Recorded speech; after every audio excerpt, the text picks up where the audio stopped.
Our thought for the day: feeling guilty about your children watching too much TV during the pandemic?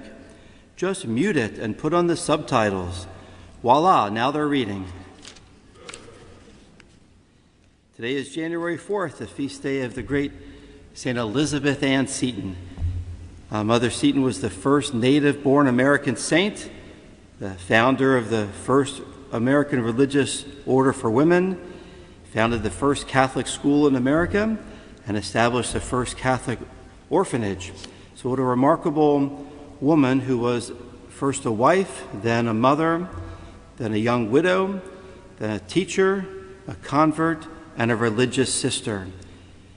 She was born in 1774, just 2 years before the American War for Independence, born into a very wealthy Episcopalian family in high society in New York City. Their house was on Wall Street. Her father was a famous doctor at a hospital which would later become Columbia Hospital. Her grandfather was a well-known Episcopalian minister. As a beautiful young woman, she learned French fluently. She played musical instruments. She was incredibly intelligent. Was courted by many of the young noblemen of that society in New York City. So she married the young William Seton, who was the heir to his father's shipping company. And they were married for about 11 years. They had 5 children during these 11 years, and they had a very happy marriage.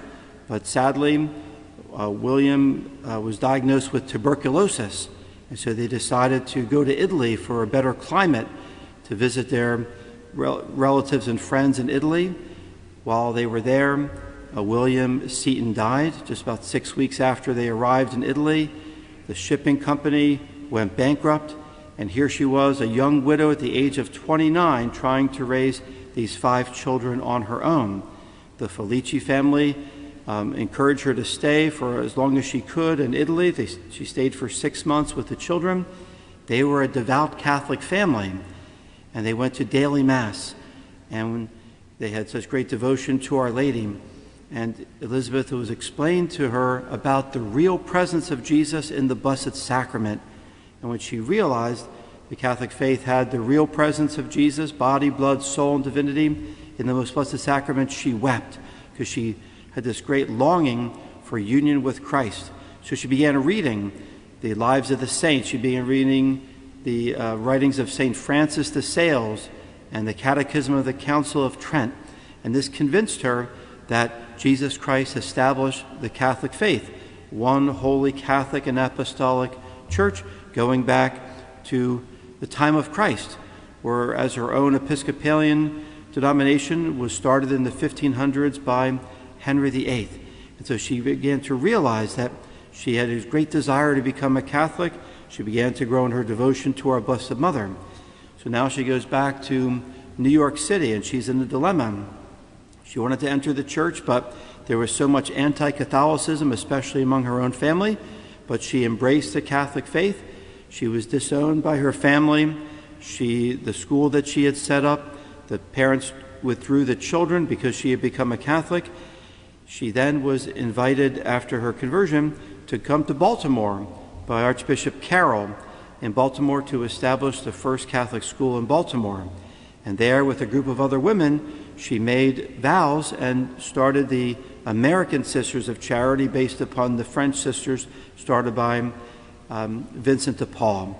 Then a wealthy man gave her hundreds of acres in Emmitsburg, and that's where she moved her family, her children, out to Emmitsburg, and she would be there for 13 years, establishing the schools, and eventually 5 different branches of the Sisters of Charity would come from that mother house.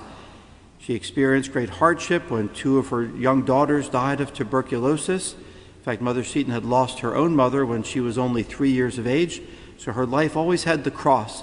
And then she had a son that was wayward, but she continued to pray for him until his death.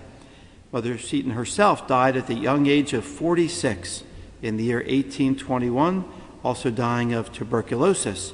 She's buried in Emmitsburg. If you ever have a chance to go to Emmitsburg, it's only an hour and a half from here.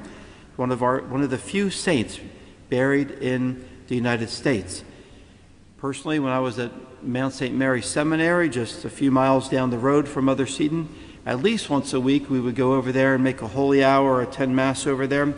And I would always pray at her tomb, asking her special intercession for me and all of my brother seminarians. So she was a very tremendous inspiration and help to me during my 4 years at Mount St. Mary's.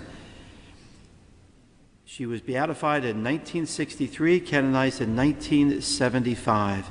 So a great saint, a convert to the faith who read her way into the Catholic Church, but the main desire she had was the Holy Eucharist. And she was willing to sacrifice her relatives, her family, her position in society to embrace the Catholic faith, to have the real presence of Jesus in the most blessed sacrament.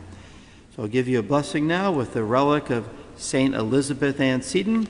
I do encourage you, if you ever have a chance, to go up to Emmitsburg, not only pray at the grotto, where you can see the rock upon which Mother Seton sat and taught the children catechism, at the grotto of Our Lady of Lourdes, and then go over to the Mother House, maybe attend Mass, pray at her tomb, and venerate her relics that are there at Emmitsburg.